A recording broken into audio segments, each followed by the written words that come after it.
नमस्कार, मैं हूं सौरभ शुक्ला और आप देख रहे हैं न्यूज़ 18।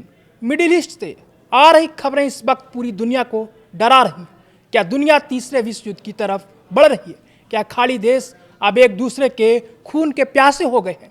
ये सवाल इसलिए क्योंकि ईरान ने वो कर दिया जिसकी कल्पना शायद किसी ने नहीं की थी।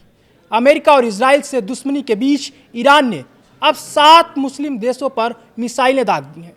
मिडिल ईस्ट में बारूद की गंध अब और गहरी हो गई है। इजराइल और अमेरिका के हमलों से तिलमिलाए ईरान ने अपने ही पड़ोसी मुस्लिम देशों को निशाना बनाया है। तेहरान का दावा है कि इन देशों में मौजूद अमेरिकी बेस से उस पर हमले किए जा रहे हैं। संयुक्त अरब अमीरात के रक्षा मंत्रालय ने इस हमले को अंतर्राष्ट्रीय कानून का घोर उल्लंघन बताया है। यूएई का कहना है कि उनके रिहायशी इलाकों को निशाना बनाना बर्दाश्त से बाहर है। अब सवाल यह है कि क्या यूएई अपनी सुरक्षा के लिए ईरान पर सीधा पलटवार करेगा? सऊदी अरब और ईरान के बीच कड़वाहट किसी से छिपी नहीं है। सऊदी के रक्षा मंत्री की हालिया वाशिंगटन यात्रा और अब ईरान का सऊदी स्थित अमेरिकी बेस पर हमला इस आग में घी डालने का काम कर रहा है।